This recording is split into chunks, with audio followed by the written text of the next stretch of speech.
comprometido que la siguiente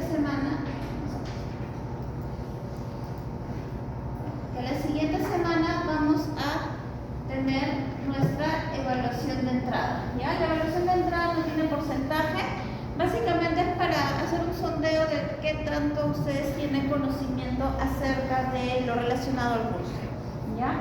En la S1, básicamente la nota va a ser un promedio de lo que son las tareas, los informes prácticos y los pasos virtuales. ¿Ya? Las tareas y los pasos virtuales van a ser hechos durante la clase teórica. Como ustedes ven, tenemos 4 horas de clase. Vamos a tratar de hacerlo no tan pesado, quizás hacer un break a la mitad de las 4 horas, pero al final, las clases que no tengamos tanto contenido, vamos a tomar algún pasito o alguna tarea asignada, que la puedan hacer individual o grupal, ¿ya?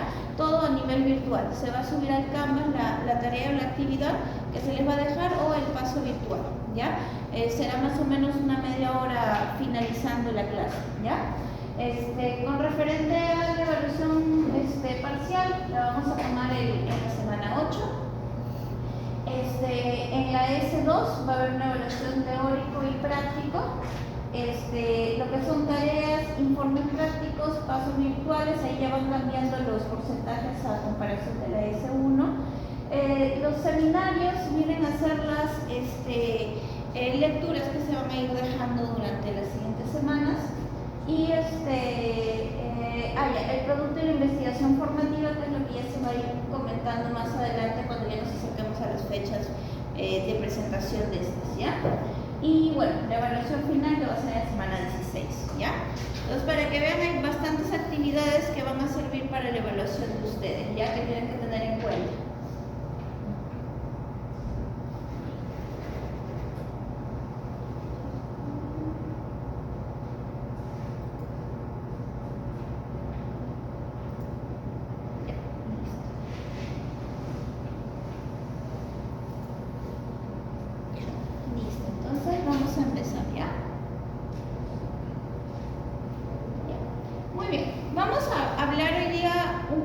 Introduciéndonos al tema de la farmacología, ¿no? Sabiendo para qué es importante para nuestra carrera, ¿ya? Y qué cosas tenemos que tener en cuenta bajo la importancia de ello en el desarrollo de las actividades en la veterinaria, ¿ya?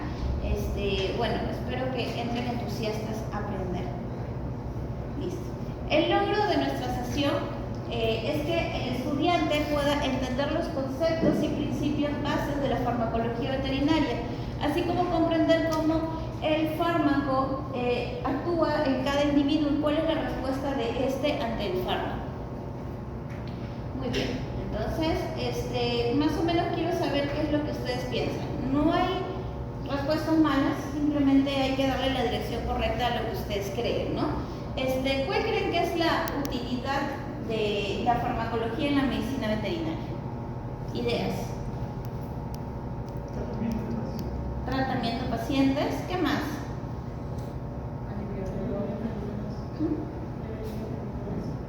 Tratar enfermedades. Prevenir enfermedades, sí, también. ¿Qué más?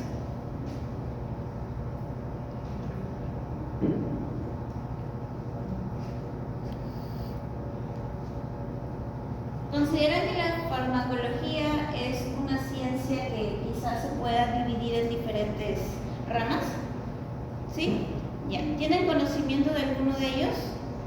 ¿En qué ramas conocen que se puede dividir la farmacología? ¿Toxicología? Ya, toxicología. Sí, adelante.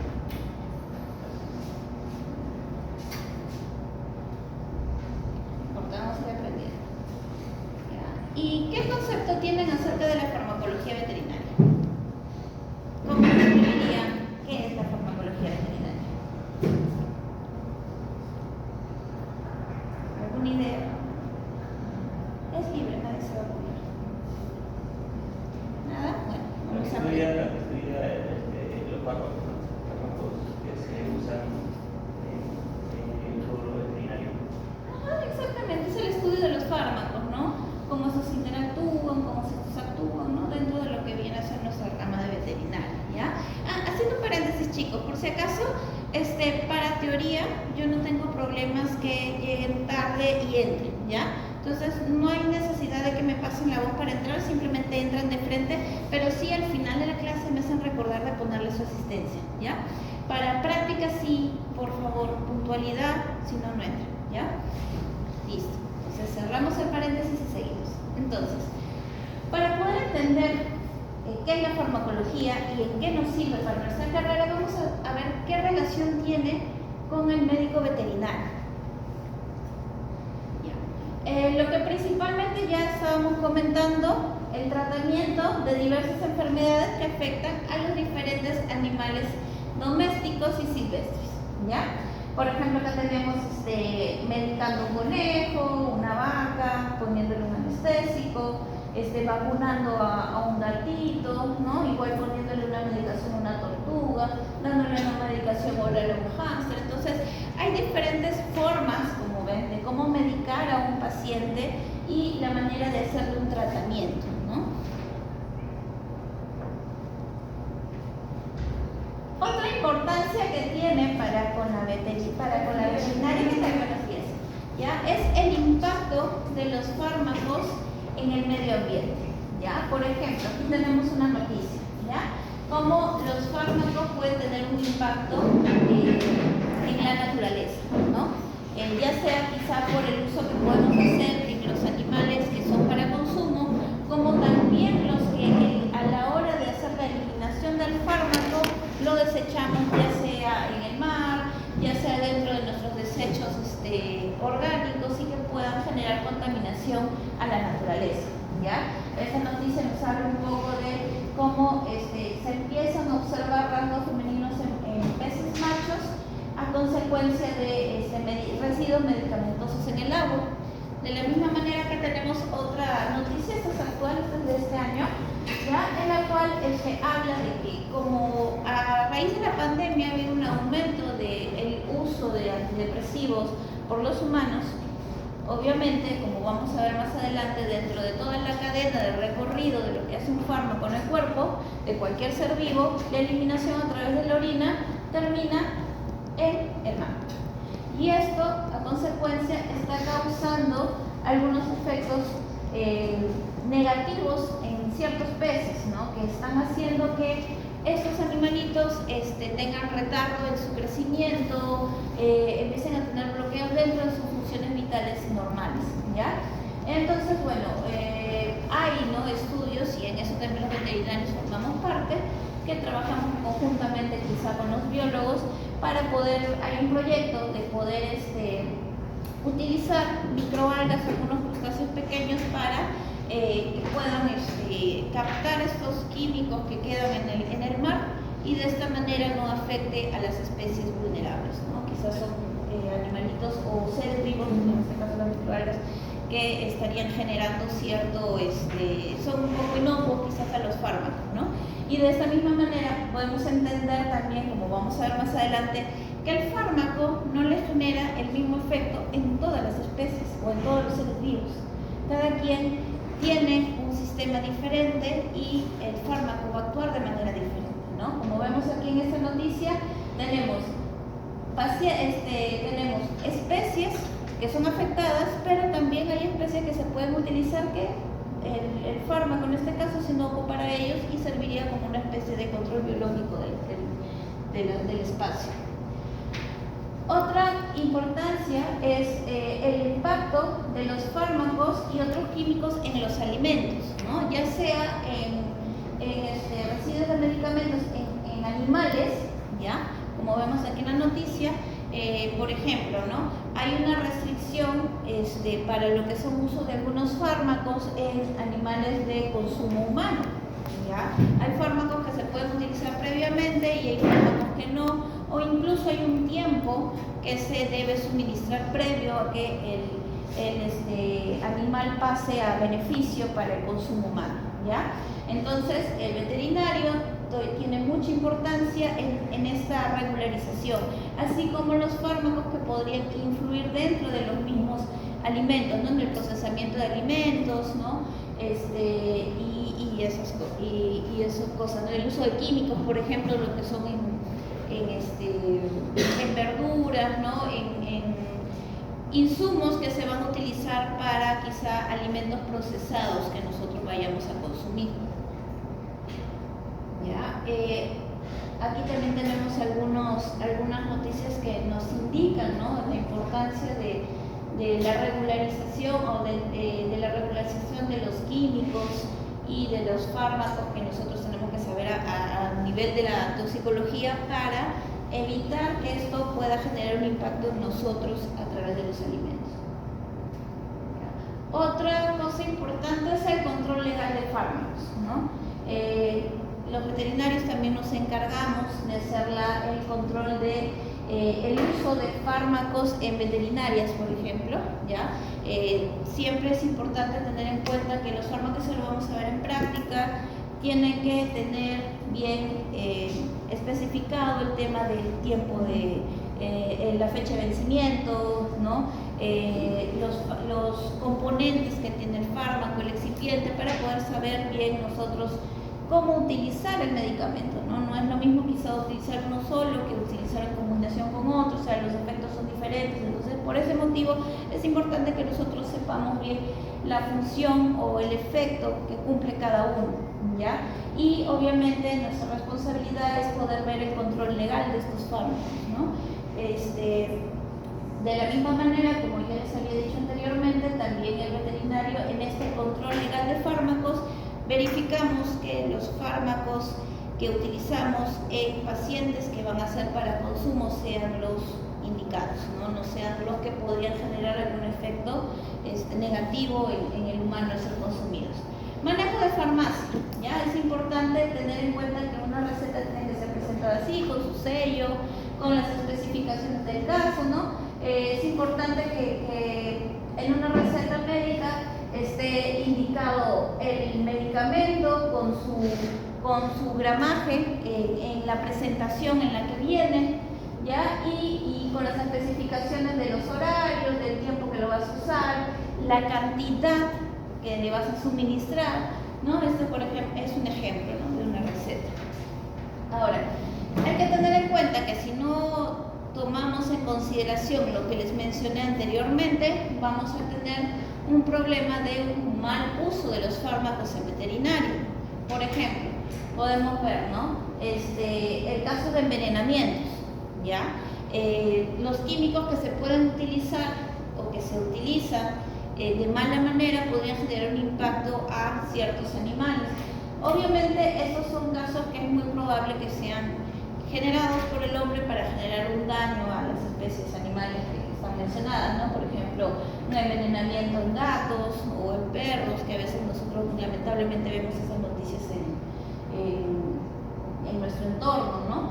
Esa noticia de hace 5 años, creo. Que también se encontraron cóndores andinos muertos, aparentemente envenenados, ¿no? Entonces eso también es importante tener en cuenta, ¿no?, que el mal uso de los fármacos puede generar también daño, ¿ya? Incluso tener en cuenta que hay fármacos que, si bien se pueden usar como beneficio, si lo utilizas en una dosis inadecuada o en una mezcla inadecuada, puedes generar un perjuicio en el paciente, ¿ya? Entonces también por eso es importante conocer de los medicamentos. Aquí, por ejemplo, otro ejemplo del mal uso, en este caso tenemos una noticia sobre la contaminación de huevos, ¿no? Esto pasó en Holanda, ¿no?, por el empleo de fipronil, ¿ya? En el tratamiento de animales destinados dentro de esta cadena alimentaria, ¿no? Asumo que debe haber algún tipo de plaga que ha habido quizá en las ponedoras, han utilizado el producto y esto ha generado una contaminación en el huevo, porque también es importante saber cómo es el pasaje del químico o del fármaco en todo el sistema, ¿no? En este caso debe haber habido un pasaje bastante favorable del químico hacia al aparato reproductor en este caso de la gallina, ¿no? Y por consiguiente el fármaco terminó contaminando el huevo y eso genera un impacto negativo hacia nosotros, porque el huevo es un elemento de consumo, ¿ya? Bueno, mascotas. En el tema de cuando fiscalizamos una veterinaria, ¿no? Los colegas que se dedican al área de salud pública, es importante pues la fiscalización de ellos porque, por ejemplo, acá hay una noticia, ¿no? Que nunca faltan los pseudo colegas, ¿no? Aquellos que se dicen ser veterinarios, no saben nada, obviamente, de farmacología y simplemente lo que ven en internet que se usa, ellos lo usan y no saben de qué manera usarlo. Y así pasó. Utilizaron una sustancia que generó graves efectos en mascotas. Entonces, por eso es la importancia de nosotros, al menos los colegas que se dedican a esta área, hagan una buena fiscalización de los productos que utilizan en una veterinaria y también la importancia de que un colega que realmente está colegiado, está titulado y tenga los conocimientos adecuados del uso de los medicamentos, tome responsabilidad de ello, ¿no? Entonces, ¿qué es la farmacología? La farmacología es una ciencia que estudia propiedades de los fármacos y todo lo que involucra en su interacción con los organismos biológicos, ¿no?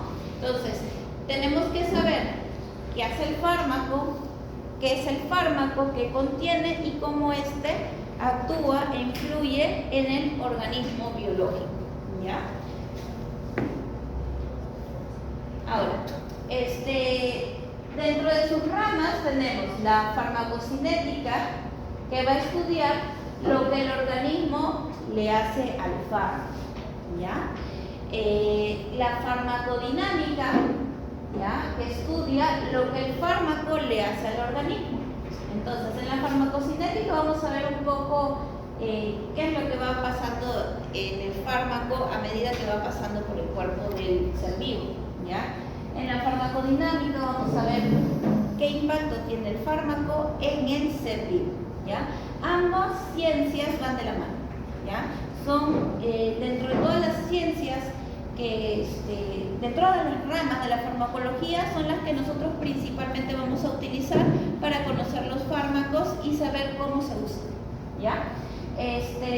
La farmacología toxicológica estudia obviamente la parte nociva de los fármacos, ¿no? Como ya les indiqué anteriormente, hay fármacos que se utilizan, por ejemplo, ¿no? El pentobarbital, que ahora ya no se usa tanto, pero antes se utilizaba como el fármaco de cabecera en un procedimiento anestésico, ¿ya? ¿Por qué se dejó de usar? Por el efecto nocivo que tiene. Cuando se utiliza en dosis inadecuadas puede generar la muerte al paciente, ¿ya? Y de la misma manera hay fármacos que nosotros podemos utilizar en anestesiología, ¿ya? Yo me dedico a la anestesiología, entonces les puedo hablar un poco más de ello. Por ejemplo, el propofol, ¿no? Que es uno de los medicamentos que más nosotros utilizamos dentro de lo que es los procesos inductivos. ¿Qué sucede? Si no sabemos los efectos del propofol, el propofol tiene una característica bastante peculiar, que es la generación del apnea transitoria. ¿Qué quiere decir? El paciente, luego de ser inducido con el propofol, hay algunos pacientes que generan un apnea, pero es una apnea transitoria que dura alrededor de 3 minutos. Si tú no conoces el fármaco, quizá no te das cuenta que el paciente entra en apnea, no lo asistes en esos 3 minutos y el paciente se te murió. ¿Me entienden? La importancia de saber qué efectos hace el fármaco en el individuo es importantísimo, porque si tú sabes estos efectos del fármaco, vas a saber qué hacer. Entonces, al conocer que puede generar una apnea transitoria, ¿qué hago yo? Empiezo a asistir con ventilación mecánica al paciente, con ventilación asistida al paciente, hasta que el paciente empieza a tener ventilación espontánea y lo dejo, y no pasó nada, ¿ya? Y de la misma manera, ¿no? Hay fármacos que pueden generar una bradicardia muy marcada y hay que saber si la bradicardia me asusta, tengo que correlacionarlo quizá con lo que es la presión arterial. Entonces, son una sumatoria de cosas que tengo que saber del fármaco para saber si me asusto o, en tal caso, saber si tengo que estar pendiente de lo que está pasando para yo tomar acción, ¿ya? Ahora, farmacología terapéutica, ¿no? Estudia la aplicación de los fármacos en la cura y la prevención de enfermedades, ¿no? O sea, básicamente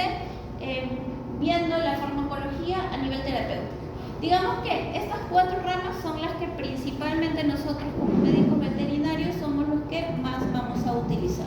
Hay más ramas, pero estas son las que principalmente nosotros vamos a tener pendientes. Entonces, vamos a ver algunos conceptos básicos, ¿ya? Que tenemos que saber en farmacología. Primero, ¿qué es una droga o qué es un fármaco? ¿Ya? Son sustancias naturales o sintéticas que es capaz de desencadenar procesos biológicos en un organismo vivo, ¿no? Naturales o sintéticas, por ejemplo. Natural, hablando de los opioides, tenemos la morfina, ¿no? La morfina es un químico, un opioide que es natural. Si hablamos de semisintéticos o sintéticos, podemos mencionar el fentanilo, podemos mencionar el remifentanilo, que si los comparamos dentro de lo que es seguridad, efecto y demás, los sintéticos en este caso son mejores que el producto original, natural, que es la morfina, ¿ya? Entonces, pero ambos obviamente van a generar un efecto en el individuo, ¿ya? Ahora, ambos van a generar un efecto farmacológico. El efecto farmacológico, cuando es positivo, ahí es donde el fármaco va a cambiar de denominación y se va a denominar medicamento, ¿ya? Este medicamento va a prevenir, va a curar, va a servirnos también de diagnóstico, ¿ya? En algunos casos, en los pacientes, ¿ya? En el caso de los tóxicos, prevenir, ¿no? Que por ejemplo, ¿qué podríamos considerar dentro de una prevención? ¿Las vacunas? Vacunas, antiparasitarios, ¿ya? Para curar, antibióticos, bueno, claro, digamos que en veterinaria no utilizamos muchos antivirales, quizás en leucemia felina, pero traer un antiviral acá es bien complicado. Está, por ejemplo, analgésicos, ya, antiinflamatorios, y para diagnosticar.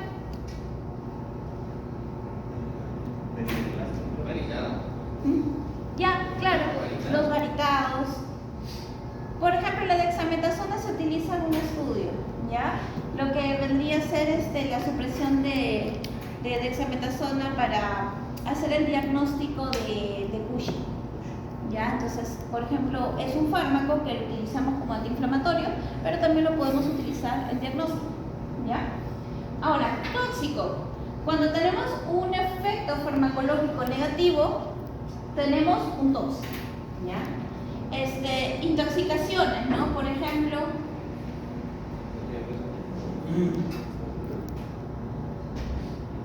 órganos sulfurados, por ejemplo, ¿ya? Que es lo que más comúnmente vemos, ¿no? Agentes cumarínicos, ¿no? Que es lo que más comúnmente vemos en intoxicaciones, por ejemplo, cuando lamentablemente tenemos estas noticias de animalitos que han sido intoxicados, ¿no? Son tóxicos que son los más comunes, digamos, que podemos observar, ¿ya? Daño ambiental, ¿no? Quizá algún tóxico, ya, por ejemplo, ¿no? El isoflurano, que bien lo podemos utilizar dentro de lo que es mantenimiento anestésico, también a altas cantidades de CAM liberadas hacia el medio ambiente, también son sustancias tóxicas, ¿ya? Reacciones adversas, ¿no? Pasa que a veces hay medicamentos que tienen la finalidad de hacer un efecto positivo o curativo, pero en una dosis inadecuada o quizá por una condición propia de la raza, de la especie, pueden generar reacción adversa. Por ejemplo, la ivermectina, ¿ya? La ivermectina se utiliza como un antiparasitario, se utiliza subcutáneo en perros, en gatos, en animales mayores, pero sucede que, por ejemplo, en la raza coli puede generar un efecto adverso, ¿ya? Al tener una ausencia de una proteína que ayude en su metabolismo, hace que el animalito, el perrito, genere una reacción tóxica, ¿ya? Entonces, esa reacción adversa ya convierte ese medicamento en un tóxico, ¿ya? Eso es lo que también tenemos que tener en cuenta, ¿no? Por ejemplo, qué medicamentos sí son tóxicos para ciertas especies o a dosis inadecuadas, por ejemplo, ¿ya? En el caso de los rumiantes, el uso de la silacina puede, ellos tienen el uso de la silacina, que viene a ser un alfa-2 agonista, tienen mayor tropismo al alfa-2 delta, que más hay en los rumiantes. Entonces, ¿qué sucede? Con una pequeña dosis, tú puedes tener al rumiante bien sedado, lo cual difiere, por ejemplo, de un perro. A un perro necesitas poner una dosis un poco más alta. Si tú no sabes esto, le pones dosis de perro a tu cabrita, a tu ovejita y lo mataste, ¿ya? Entonces es importante ver cómo una pequeña diferencia puede hacer que un fármaco sea medicamento y convertirlo a tóxico, ¿ya? Ok, entonces, ¿cuál es el camino que sigue el fármaco en un animal? ¿Ya? Entonces vamos a asumir que le estamos dando un fármaco vía oral, porque ahorita vamos a ver que hay diferentes vías de administración, ¿ya? Entonces, yo le doy en la boca al perrito la pastilla. Entonces la pastilla, ¿dónde va? Va al esófago, va al estómago, va al intestino, luego se va a absorber. En este caso, este fármaco va a generar una absorción, ahora lo vamos a ver para entender un poco más cómo es la secuencia. Va a tener una absorción en el intestino y se va a ir a la sangre, ¿ya? Una vez que está en el torrente sanguíneo, va a ir al órgano blanco. O sea, ¿qué quiere decir? Al órgano donde va a hacer efecto, ¿ya? Principalmente, se llega, para hacer efecto, primero tiene que pasar por una fase de metabolismo que generalmente o mayormente se da en el hígado, y de ahí, bueno, pasa al órgano que necesitamos, ¿no? Se genera el efecto, luego se generan los residuos, ¿ya? O sea, ya ahí estaríamos en un proceso de excreción y finalmente se va a eliminar los restos, ¿ya? Lo que no se usa del fármaco se elimina, ¿ya?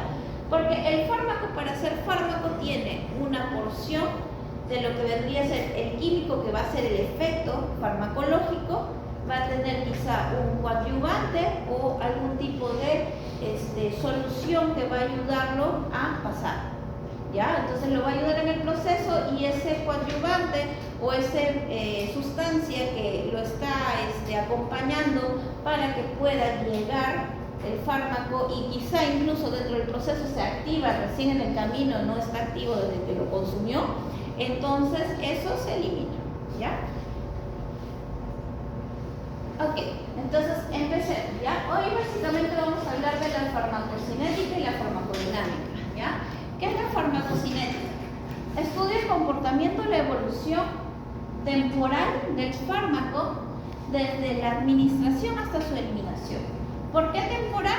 Porque los fármacos tienen un tiempo de acción, ¿ya? Eso también es muy importante saberlo. Porque si nosotros tampoco sabemos el tiempo de acción, no sabemos cuándo tenemos que reaplicar nuevamente un fármaco, o quizás lo aplicamos nuevamente y vamos a generar una reacción tóxica, ¿ya? Por eso es importante también saber los tiempos, ¿ya? Entonces, la farmacocinética, en resumen, viene a ser lo que le ocurre al fármaco en su trayectoria por el organismo. Entonces, aquí hay una mnemotecnia práctica para acordarnos el proceso, ¿ya? El proceso le llamamos el proceso ADME. Cuando utilizamos la vía oral, lo podemos llamar LACME, ¿ya? Ya que la administración o la liberación del fármaco, por ejemplo, cuando lo suministramos vía oral, se da a nivel oral, ¿ya? Entonces, ahí es donde tú le das el fármaco y se empieza a liberar, ¿ya? Una vez que llega a la zona donde se va a absorber, en este caso, si hablamos de una medicación oral, se va a absorber en el estómago, ¿ya? Pero también hay fármacos que funcionan diferente, hay fármacos que no se absorben en el estómago, hay fármacos que se absorben en el intestino, entonces hay que ver, ¿no? Por ejemplo, si utilizamos, ya tengo un paciente con asma felino, ¿qué fármacos voy a utilizar principalmente? inhaladores.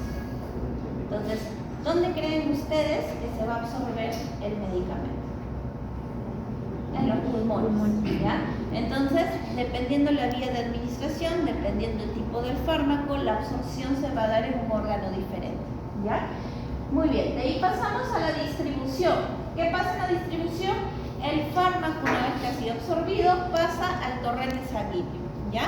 Y ahí es donde se distribuye. La distribución se da en el torrente sanguíneo, ¿ya? Que va a los diferentes órganos a los cuales el fármaco puede hacer tropino, ¿ya? De ahí pasa a la metabolización, ¿ya? O biotransformación. La metabolización se va a dar en algunos órganos que comúnmente generan metabolización, como el hígado principalmente. Algunos también pueden hacer metabolismo a nivel renal, ¿ya? Y bueno, la excreción, que casi siempre va por vía renal. En algunos casos la excreción también se da por vía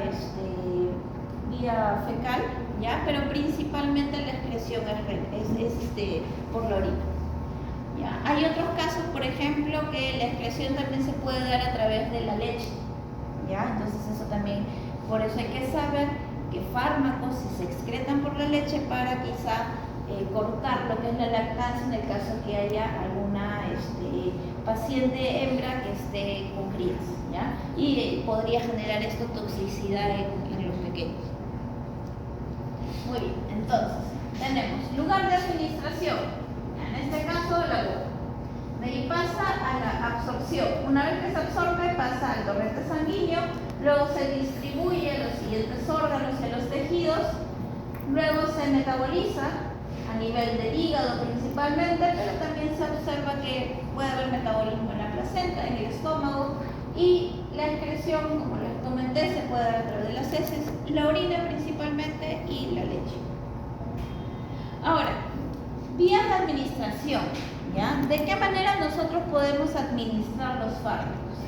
Tenemos principalmente la enteral, parenteral y la tópica, ¿ya? Es la que nosotros en veterinaria por lo general utilizamos, ¿ya? La enteral, ¿ya? Se utiliza a través del tracto intestinal, ¿ya? Y tenemos como vía de ingreso del fármaco la vía de la boca, ¿ya? Entonces, en la enteral, que viene a ser la vía oral, podemos tener la sublingual o la vía bucal, ¿no? La vía bucal, pastillas, jarabes, ¿ya?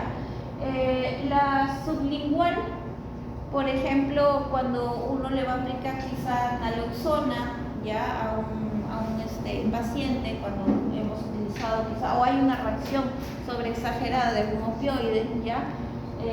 Podría ser también, ¿no? Por ejemplo, en cachorritos, cuando dentro de la estrategia anestésica se utiliza un opioide, y yo por lo general cuando hago cesáreas no utilizo opioides, ya solo cuando ya sacaron a las crías, pero bueno, hay veces se utiliza en estrategia y el bebito nace demasiado relajado, demasiado dormido, como le podríamos decir de manera coloquial. Entonces se le puede aplicar una gotita de naloxona sublingual y eso, la naloxona que viene a ser un medicamento revertor. Y ahorita vamos a hablar de los antagonistas.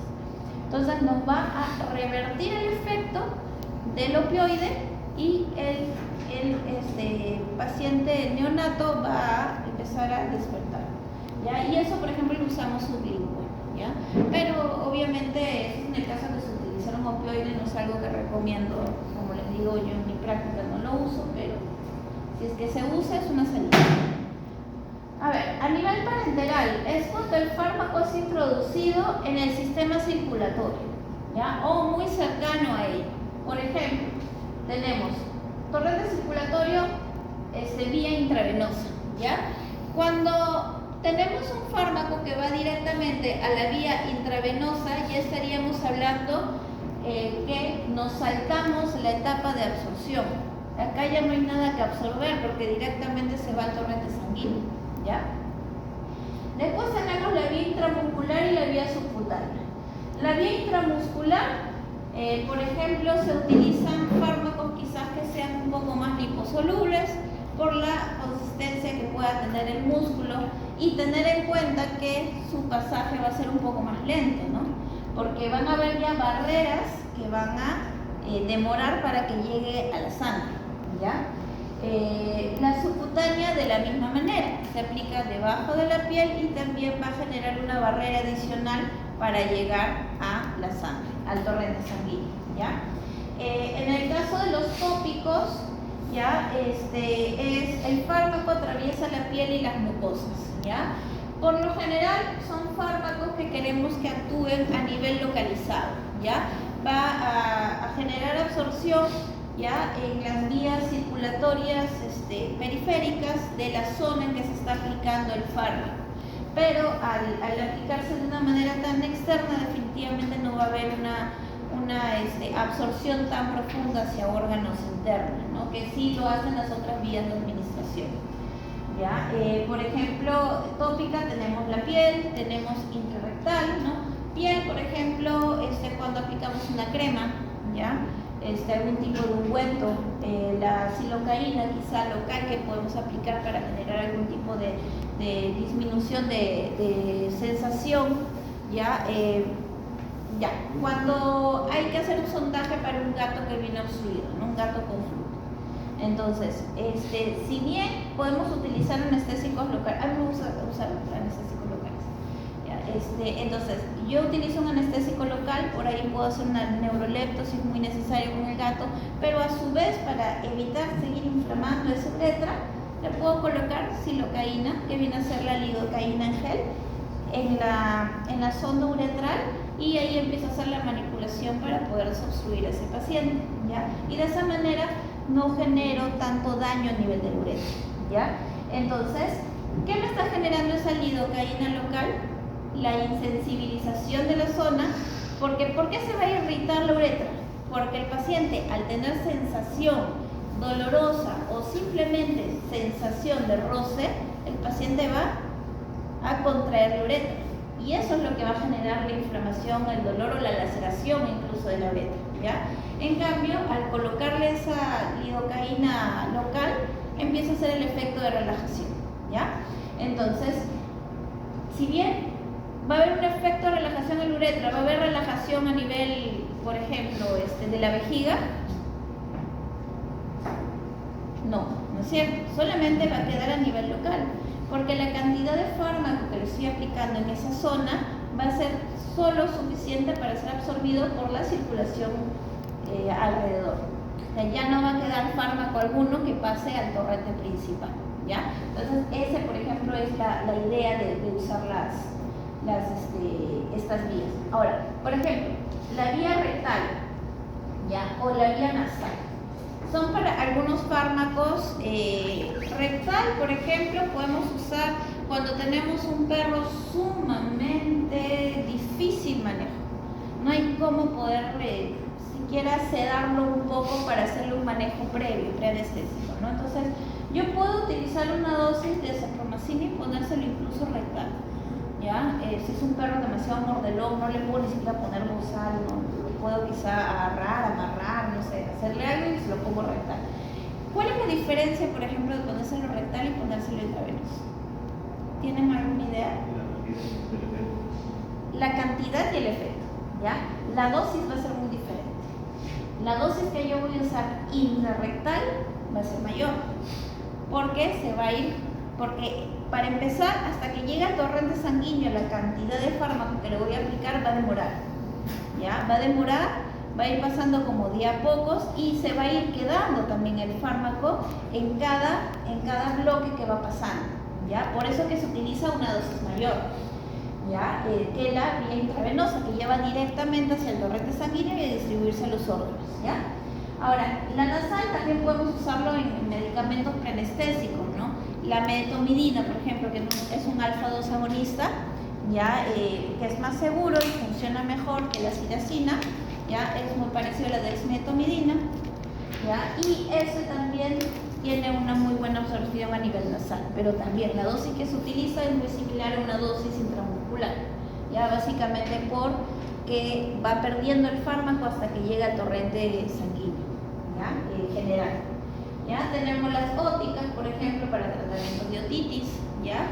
Y la oftalmológica, si tenemos pacientes con algún problema oftalmológico, por ejemplo, queratoconjuntivitis seca, usas un ungüento, usas unas gotas oftalmológicas y que básicamente queda ahí, ¿ya? Listo.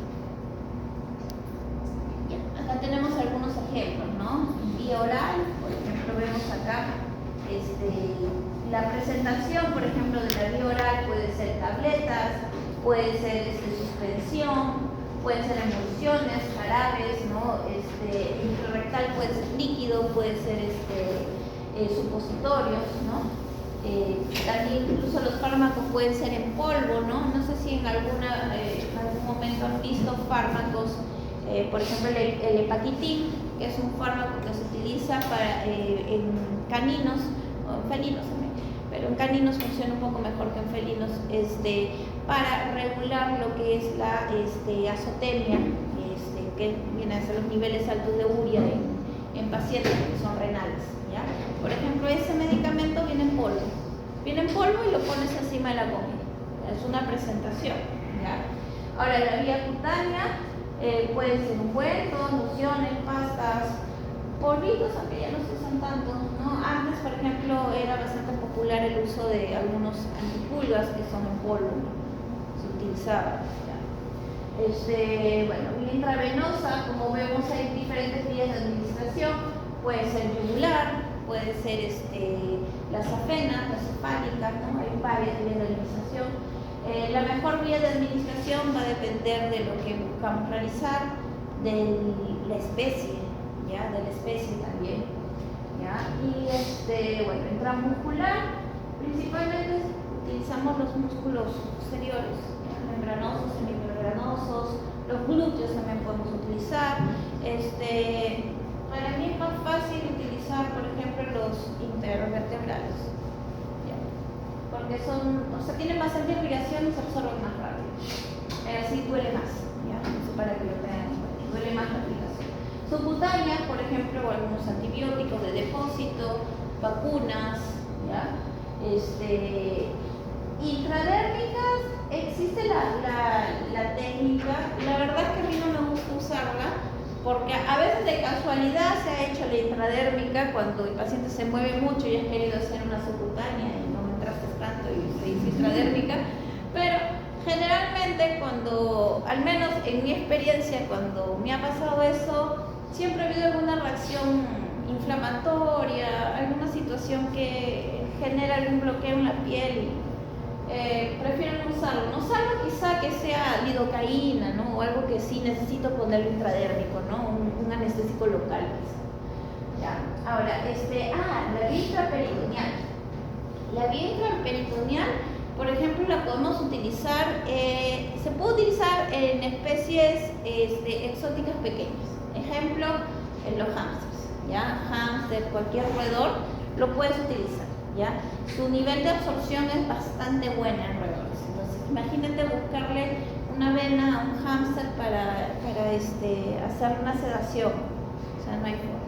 Entonces, ahí la vía peritoneal es muy buena esa vía. ¿Ya? La vía epidural, ¿ya? ¿En qué casos creen ustedes que se utilizaría la vía epidural? En partos. Sí, en partos, por ejemplo, ¿no? Básicamente es un anestésico local que lo que va a hacer es generar la ausencia de nocicepción en la zona del tren posterior, ¿no? Y lo podemos usar para anestésico en cirugías y también se puede utilizar, por ejemplo, como una vía de mantenimiento de analgesia en pacientes posquirúrgicos de alguna hernia discal, ¿ya? También se puede utilizar de esa manera, ¿ya? Pero definitivamente, pues como indica aquí, son altamente especializados, ¿no? O sea, se tienen que utilizar solamente en situaciones muy específicas, ¿no? No es que es como un inyectable que yo pongo en intramuscular, ¿no?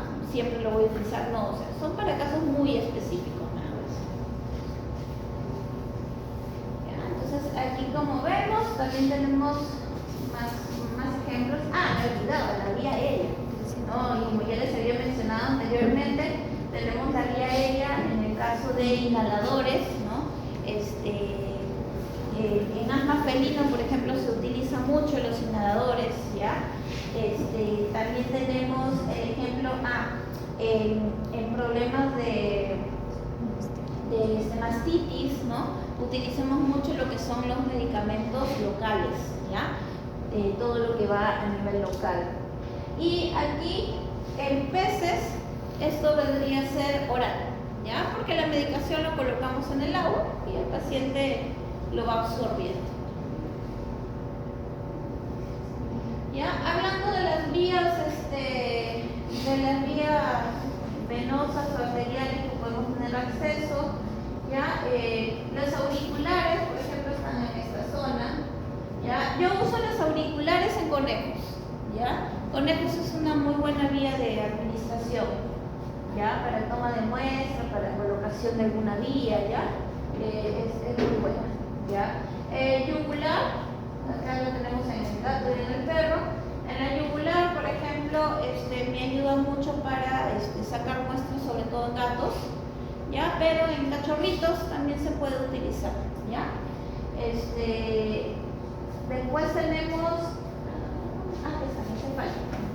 La cefálica es la que es más fácil de poder ubicarla, de poder manejarla y de poder aplicar algún tipo de fármaco, ¿no? Porque si, por ejemplo, ¿no? En el caso de anestesia, queremos aplicar un anestésico, definitivamente por cercanía a nuestro órgano diana, que es el cerebro, la cefálica nos es más útil.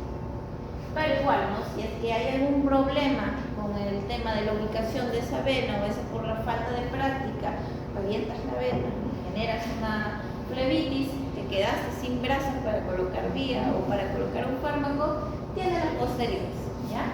Tienes las afenas, tienes las femorales, ¿no? Femorales es un poquito más complicado quizá de poder fijarlo, pero también es una vía, ¿no? Las afenas aquí, que es la que se mueve, pero se puede, ¿ya? Después tenemos la femoral que está por aquí y las accesorias. En los perros, por ejemplo, podemos también usar las accesorias, ¿no? Quizá es un perro grande, es más factible poder ver las accesorias, incluso hasta para colocar un catéter. Por ahí también se puede colocar medicación. Por ejemplo, si tengo un paciente que viene con una reacción anafiláctica, yo sí soy de la sugerencia de poder colocar el fármaco mejor directamente intravenoso para que el efecto se haga más rápido, ¿ya? Y ahí podemos utilizar una de estas vías, por ejemplo, para colocar en este caso un corticoide.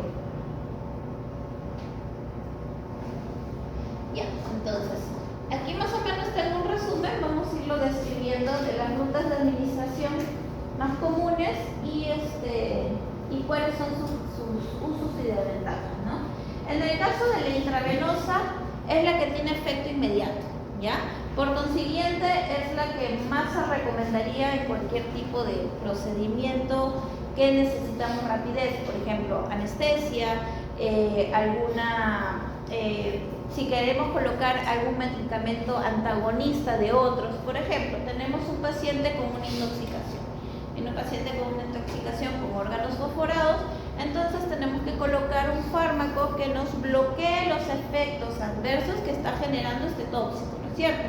Y se lo colocamos vía intravenosa para que el efecto sea más rápido, porque definitivamente no vamos a esperar si se lo ponemos intramuscular. Por ejemplo, la atropina, ¿no? La atropina es un antagonista, ahora les voy a explicar, es un antagonista que va a revertirnos, o mejor dicho, va a sacar al tóxico del receptor y se va a poner para no generar el efecto adverso que vemos en una intoxicación por órganos fosforados, que es cialorrea, que es mioclonos, ¿no? Incluso llegando hasta las convulsiones. Podemos también ver la diarrea en estos pacientes, ¿no? O sea, un aumento de la motilidad intestinal, ¿ya? Y obviamente, como hay cialorrea, también hay aumento de otras secreciones a nivel corporal, ¿ya? Entonces, la atropina es un antagonista de esos tóxicos, ¿no? Entonces va a ir al receptor de acetilcolina y lo va a bloquear, ¿ya? Entonces, necesitamos obviamente un efecto rápido para ello. vía principal que utilizaríamos sería la vía intravenosa. Así como cuando hay una reacción anafiláctica, ¿no? Viene un perrito que quizá es muy alérgico a... Me ha pasado, bastante gracioso, pero pasa.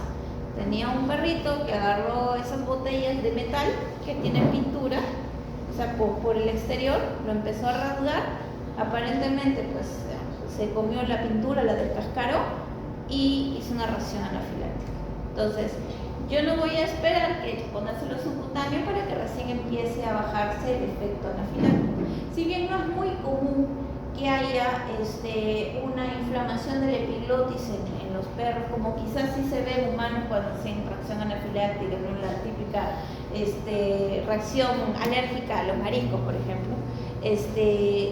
De todas maneras hay que tener mucha precaución, ¿no? Y sobre todo ahí volvemos a que hay que tener conocimiento de la especificidad, las razas, ¿no? Razas que sí me pueden hacer eso con mayor frecuencia.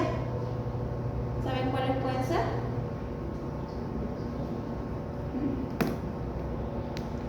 Soy un poco sorda. Los braquiocefálicos. Hay que tener cuidado con los braquiocefálicos, ¿ya? Por ejemplo. Entonces, son situaciones en las cuales tenemos que actuar rápido y por eso la vía intravenosa debe ser de un uso necesario, ¿no? Por ejemplo, se puede usar, como ya les dije, en caso de emergencias, en caso de la aplicación de grandes volúmenes, ¿no? Si yo quiero aplicar fluidos quizás para rehidratación de un paciente, no es de elección la vía quizás subcutánea, porque voy a tener mucha cantidad de fluido en la piel, más lo que le va a pesar el cuerpo al pobre animal, que hidratarse rápido. Entonces necesito la vía venosa, ¿ya? Desventajas, ¿no? Aumenta el efecto adverso, ¿no? Quizá, por ejemplo, el colocarle el omeprazol no siempre genera émesis en perros, pero en algunos casos sí, cuando se coloca intravenosa, ¿ya? Si bien el omeprazol es un fármaco que dentro de sus indicaciones de aplicación es intravenosa, en algunos casos me genera émesis. Así como el tramadol, así como quizá el tramadol en gatos mayormente, la morfina, ¿ya? Son fármacos que podrían generar émesis cuando yo los coloco intravenoso, ¿ya? Si esos fármacos, por ejemplo, el omeprazol, lo coloco subcutáneo, no me va a generar ese efecto, ¿ya? Entonces, también hay que tener en cuenta eso, ¿ya? ¿Cuál es la mejor vía de administración de ese fármaco para evitar un efecto adverso? ¿Ya? Inyectar lento, ¿no? Por ejemplo, en el caso del propofol, ¿ya? El propofol es un medicamento que es un anestésico que hay que aplicarlo lento. ¿Qué pasa cuando se aplica rápido? Me genera el efecto de apnea bruscamente, me genera un efecto depresor a nivel vascular muy fuerte y muy rápido, que quizá no nos da tiempo de poder compensar al paciente, y ahí ya tenemos una reacción adversa, ¿ya?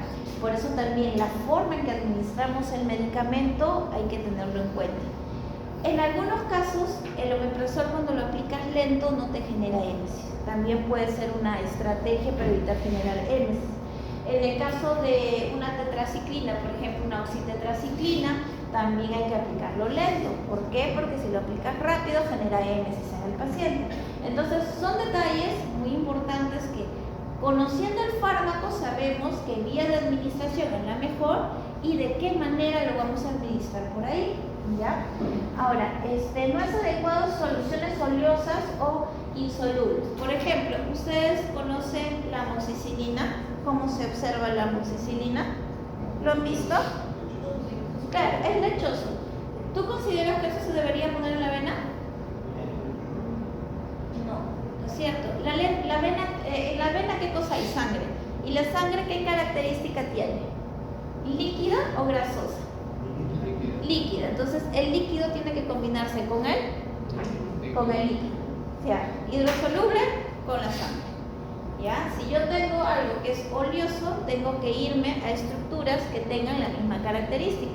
O sea, oleoso, grasa, tengo que irme a estructuras que tengan también grasa, proteínas para que lo puedan absorber. Por ejemplo, el músculo subcutáneo, ¿ya? Por eso es que la amoxicilina se utiliza a nivel intramuscular o a nivel subcutáneo, ¿ok? Muy bien, a ver.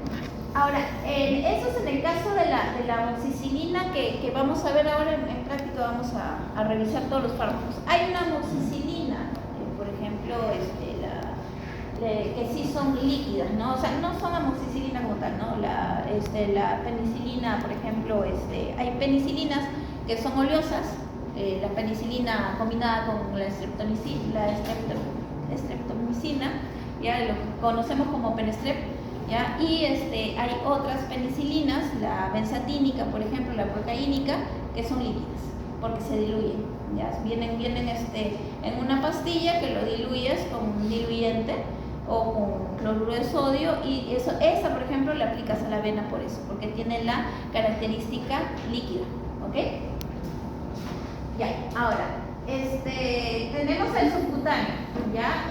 También es de rápida absorción, ¿ya? Podemos utilizar una solución acuosa, pero también podemos utilizar oleosa, teniendo en cuenta que va a demorar más la absorción, ¿ya? Entonces, si tenemos algo muy oleoso, de preferencia colocarlo intramuscular, ¿ya? Pero eso no quiere decir que no se puede colocar subcutáneo, ¿ya? Bueno, lo utilizamos con medicamentos que son medianamente solubles, ¿ya? Fármacos de depósito también lo podemos colocar ahí. Por ejemplo, las triamcinolonas, que son fármacos de depósito, lo puedes colocar ahí. Las amoxicilinas de larga acción también lo puedes colocar ahí, ¿ya? Desventajas, ¿no? No se pueden colocar grandes volúmenes, ¿ya? Por ejemplo, en el caso de algunos conejos o de gatos, ¿ya? Hay gatos que pueden llegar con tanta deshidratación que poder canularlo es muy complicado. O a veces pasa, no sé, acá ustedes, la mayoría, ¿a qué se quiere dedicar? ¿Acá hay gente que quiera dedicarse a menores? ¿Nadie? ¿Todavía no sabe? Ya, no importa. Bueno, pero si por ahí en el camino se animan a dedicarse a menores, es un lío los dueños de los gatos. Entonces, a veces pasa que hay dueños de gatos que no te quieren dejar al gato internado, ¿ya? Y dicen, ay no, se va a poner triste, se estresa más encerrado. Y a veces uno, por querer tratar de ayudar al animalito, también hay que saber lidiar con el dueño. Entonces hay que buscarle una solución. Quizás si es un paciente que está deshidratado, supongamos por diarreas, no es algo muy grave, entonces podemos manejar una hidratación subcutánea. Pero obviamente no se le puede poner subcutáneo toda la hidratación de 24 horas, tú le puedes poner alrededor de 4 horas, ¿no? Igual pasa con los conejos, ¿no? A veces uno trata conejos, pero no tienes un ambiente adecuado para tratar un conejo. Puedes utilizar esa estrategia. Pones la fluidoterapia subcutánea, pero para alrededor de 4 horas, no más, porque el volumen es bastante. Entonces, supongamos, ¿no? Haciendo un cálculo rápido, yo tengo un paciente de 2 kilos, supongamos que es un gatito, y es un gatito bebé, o un gatito joven, vamos a suponer que es un gatito de 1 kilo, ¿ya? Ya, está con diarreas. Entonces, generalmente utilizamos un factor para poder hallar la hidratación del paciente, ¿ya? Que vamos a utilizar el factor medio, que es 60. Ya. Eso quiere decir que un gatito de 1 kilo tendría que recibir 60 mililitros en 24 horas, ¿ya? Ahora, a un gatito de 1 kilo, que es así, ponle 60 mililitros debajo de la piel. Es demasiado, ¿me entiendes? Por ese motivo ponemos en fracciones. Quizá podemos poner hasta 10 mililitros, le podemos poner al gato quizá, ¿ya? Y aún así, un gatito así va a terminar con unas bolsas así bien grandes. Y eso también es otro lío, porque el dueño lo ve y dice, ay, pero eso no le molesta, se va a quedar así. Y hay que explicarle, ¿no? Se absorbe, señora, pero demora. Y sí, efectivamente se absorbe, pero demora. Pero a veces es una estrategia también con pacientes muy deshidratados, que si bien se contradice un poco la teoría, que uno diría, ¿no? Paciente con deshidratación severa va a tener vasoconstricción periférica, que quiere decir que los vasos sanguíneos exteriores se van a contraer, porque el cuerpo es una máquina muy inteligente.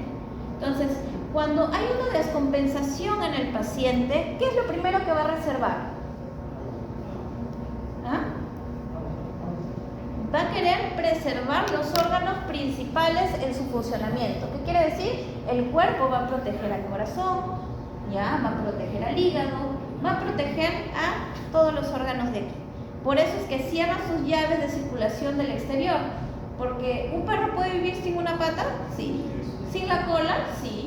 Entonces no importa que se quede sin irrigar las orejas, las patas, la cola, no importa, pero reservó el animal vivo, ¿no? Cerebro, corazón y órganos digestivos. Entonces, al tener esa teoría, si yo le pongo un suero subcutáneo, la absorción va a ser muy, muy lenta. Pero en un caso de un paciente demasiado deshidratado que ni siquiera le encuentro la yugular, es una alternativa bastante loable, ¿ya? Porque me va a rehidratar al paciente quizás en 12 horas, pero ya le voy a poder encontrar una vía venosa en unas horas, ¿ya? Quizá en 3, 4, 5 horas, pero ya voy haciendo algo. Entonces la alternativa subcutánea también tiene una función importante, ¿ya? Desventaja, bueno, ya estamos hablando de los grandes volúmenes. Sustancias irritantes y que causan dolor y que podrían generar necrosis. Entonces hay que también tener en cuenta mucho las características de lo que colocamos. Por ejemplo, la dextrosa. ¿Ya? La dextrosa es un fármaco que lo utilizamos dentro de la rehidratación y para suministrar lo que es cantidad de glucosa en la sangre, ¿no? Cuando hay alguna disminución de ello, o si queremos hacer alguna solución de combinación isotónica quizá que nuestro paciente necesita, lo utilizamos. O hay fármacos que en infusión continua lo necesitan, por ejemplo el propofol. Voy a mencionar propofol pero todo el ciclo. ¿Ya? Por ejemplo el propofol, ¿ya? Entonces el propofol, su único, como es medio oleoso, ¿ya? Por su composición, y eso lo vamos a ver cuando veamos anestésicos, necesita de la dextrosa para que sea un buen medio de transporte, ¿ya? Entonces, ¿qué pasa si yo le puse mal la vía o el paciente hizo esto, no me di cuenta, se jaló un poco el catéter y esa dextrosa empieza a salir a la piel? Puede generar necrosis, ¿ya? Si yo coloco quizá una tetraciclina como la oxitetraciclina a nivel subcutáneo, voy a generar necrosis, ¿ya? Entonces, también hay que tener en cuenta eso. Hay fármacos o hay sustancias que no lo podemos utilizar subcutáneo porque pueden generar necrosis, ¿ya? O irritación, ¿no? Quizá va a irritar más ponerle un corticoide a nivel subcutáneo que a nivel intramuscular, posiblemente. ¿Va a generar mayor irritación? Sí, probablemente. ¿Ya? Entonces, eso es lo que tenemos que ir aprendiendo un poco, qué fármacos mejor utilizarlo en una guía. A nivel intramuscular, ¿ya? Tenemos lenta, es de absorción lenta y de soluciones de depósito, ¿no? Por ejemplo, ahí ponemos la amoxicilina. La amoxicilina es oleosa, el penestrep lo ponemos ahí. Es oleoso, demora en absorberse, ¿ya?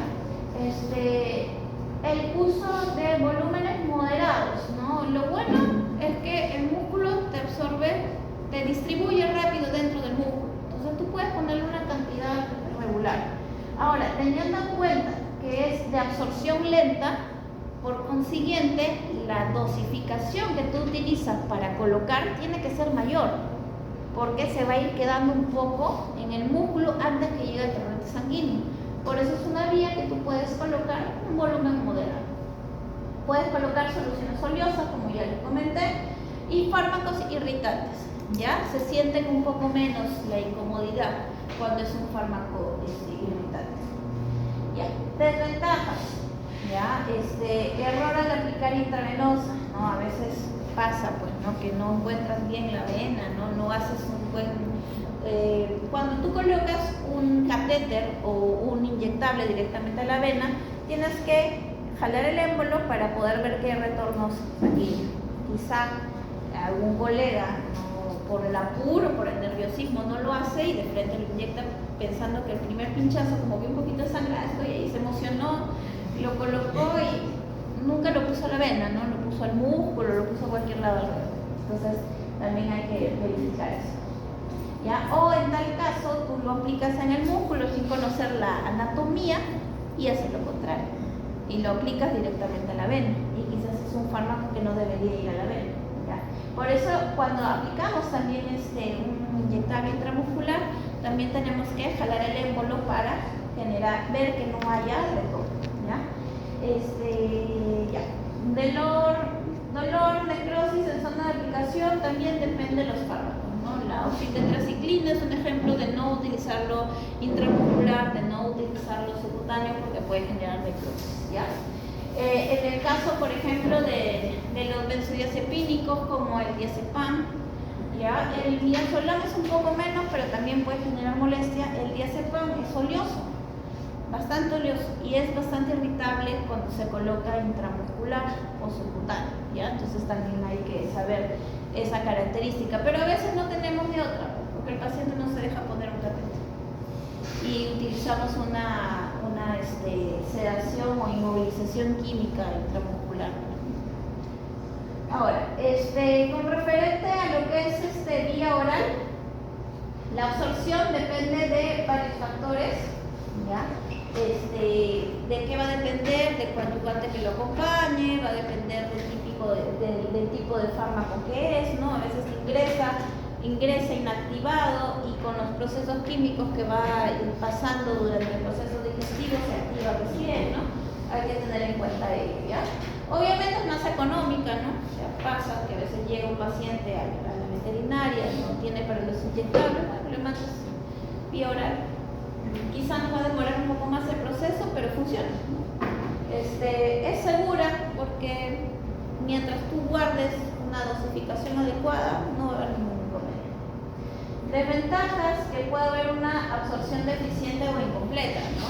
Si no conocemos bien las características del fármaco, por ahí quizá no lo estamos indicando de una buena manera, ni una buena absorción, ¿no? Hay fármacos que requieren, por ejemplo, ¿no? Cuando tenemos una intoxicación con agentes cumarínicos, lo primero que se va a ver dañado son los factores de coagulación. Entonces, estos pacientes van a tener asintomáticamente, porque no es visible, pérdidas sanguíneas o problemas dentro de la coagulación internamente. Entonces, ¿qué requieren esos pacientes? Requieren medicación vitamina K, ¿ya? En este caso la K1, que es la fitomenadiona. La fitomenadiona, ahora sí hay algunos, Dragmark, creo que es la marca, ellos ya lo están elaborando en pastillas, pero antes no había. Entonces, al no haber, ¿qué hacíamos? Utilizábamos la ampolla de fitomenadiona y se lo dábamos directamente oral. Pero para que funcione y se transporte de manera adecuada, tenía que ser suministrado con algún alimento grasoso. Entonces, si tú no sabes esas cositas, también puede pasar que el fármaco no se activa, no llega, no se transporta, entonces no funciona, ¿ya? Entonces, eso también hay que tener en cuenta, ¿ya? A nivel pulmonar, los aerosoles, ¿ya? La absorción es rápida, por eso es que en el asma felino los fármacos inhalados son más recomendados que quizá aplicar algo vía oral, porque supongamos, no sé si de repente ustedes conocen a algún asmático o algunos de ustedes son asmáticos, pero eso lo tengo yo bien marcado porque yo sí soy asmático. Entonces, hay fármacos que se pueden tomar vía oral para manejar el tema de la constricción de los bronquios, ¿no? Antes, por ejemplo, había fármacos orales. Pero ¿qué pasa? Cuando tú utilizas un fármaco oral para generar un efecto en el órgano diana, que es el pulmón en este caso, no se va a demorar hasta llegar al órgano diana. Necesitas mayor dosis vía oral, ¿no es cierto? Y para que te genere recién la broncodilatación, ¿cuánto tiempo te va a demorar? En cambio, si tú utilizas la vía aérea directa, el paciente va a generar la broncodilatación en minutos, ¿ya? Porque está yendo directamente al órgano diana, y ahí se absorbe y se genera el efecto, ¿ya? Entonces, lo usamos en nebulizaciones, lo usamos, por ejemplo, en aerocámaras, en anestesia también lo usamos, ¿no? Cuando usamos el isoflurano, ¿ya? Que nos sirve como un fármaco de mantenimiento, ¿ya? También se puede usar como inductor, pero yo prefiero manejarlo recién en la fase de mantenimiento, ¿ya? Quizá en especies exóticas sí, no hay de otra y hay que usarlo como inductor, ¿ya? Desventajas, ¿no? Tener cuidado con sus fases circundantes, ¿ya? Las concentraciones pueden ser altas a nivel plasmático y pueden generar efectos adversos por absorción rápida, ¿no? Un ejemplo, de nuevo, el isoflurano. ¿Qué pasa si yo lo utilizo, ya, en la medida del isoflurano, en este caso, cómo se suministra? Se suministra en CAMS, ¿ya? Que viene a ser la traducción en miligramos por kilo que convertimos nosotros en fármacos de líquido, ¿ya? Entonces, ¿qué pasa? Normalmente a un perro tú lo mantienes alrededor de 1.2, 1.3 CAMS, ¿no? Máximo puedes llegar hasta 1.6 CAMS. ¿Máximo en qué sentido? Máximo antes de que sea tóxico, ¿ya? Entonces, quizá yo no he hecho un buen manejo previo porque dándoles un adelanto, sé que todavía el otro ciclo, pero de cada ciclo llevan todavía anestesia, pero hay que tener en cuenta que dentro de todo el proceso hay una parte inicial que es la premedicación, que es la sumatoria de fármacos que te van a preparar al paciente para la etapa de inducción y de mantenimiento. ¿Ya? Entonces, si yo no hago bien esta parte previa, yo voy a tener al paciente muy superficial, muy despierto, y cuando yo quiera mantenerlo adecuadamente con el otro fármaco, voy a tener que usar una dosis más alta. ¿Y qué pasa cuando yo uso el isoflurano a 3 a 4 CAMS? Porque lamentablemente pasa, ¿ya? Lamentablemente hay algunos colegas que no saben hacer un buen uso anestésico y lo he visto y lo hacen, ¿ya? Quizá no va a ser muy notable, pero sí generan efectos tóxicos. Uno, te puede generar una disminución de la presión arterial y bastante marcada, y si es que no haces un buen monitoreo en la cirugía no te das cuenta, ¿ya? En el mejor de los casos, esa hipotensión que se genera intraquirúrgica no lo notas, no le pasó nada en ese momento, pero esa persistencia de hipotensión que te va a generar más adelante una insuficiencia renal, porque ahí le estás quitando vida al riñón, ¿ya? Entonces, es importante saber esto, las concentraciones adecuadas que tú vas a colocar al paciente de manera inhalada, porque si bien uno dice, pero va por las vías aéreas, no pasa nada, no pasa nada, no, sí pasa, ya, sí pasa. Y si es un paciente descompensado, tú le generas un efecto hipotensor y el paciente se va a abrazar a Morfeo más allá hasta llegar a San Pedro, es decir, tampoco queremos eso, ¿ya? Muy bien. Entonces, vamos con la... Ya, entonces, ya, hay que tener en cuenta la liberación, ¿ya? La liberación, ¿se acuerdan que habíamos dicho que mayormente lo vemos en la etapa, oral, ¿ya? Principalmente tenemos que tener en cuenta que hay 3 pasos antes de que pase a la etapa de absorción, ¿ya? Lo que es la desintegración, que es cuando la pastilla, en este caso, que tenemos el ejemplo de la pastilla, se vuelve gránulos, ¿ya? Que son partes pequeñas, se parten en partes pequeñas, pero esas partes pequeñas no son lo suficientemente pequeñas para poder ser absorbidas, ¿ya? Entonces, de ahí se genera una desagregación. Esos gránulos se vuelven más chiquitos y se vuelven partículas finas, ¿ya? Y ahí es donde recién se va a generar la disolución, ¿ya? Ahora, esa es la diferencia quizá que puede pasar con una cápsula. La cápsula ya viene en partículas muy finas, simplemente lo que se hace es la cobertura se abre en el estómago porque los ácidos clorhídricos lo degradan y ya está prácticamente en partículas finas y de frente pasa la disolución, ¿ya? Entonces, eso, digamos, podrían ser ciertas diferencias con el tipo de presentación del fármaco, ¿ya? Entonces, una vez que ya llegó al órgano donde se va a generar la absorción, que en este caso, por ejemplo, es el estómago, entonces ahí se absorbe por las paredes del estómago y pasa al torrente sanguíneo. ¿Ya? Muy bien. ¿Les parece, chicos, si hacemos un break? ¿Sí? Ya,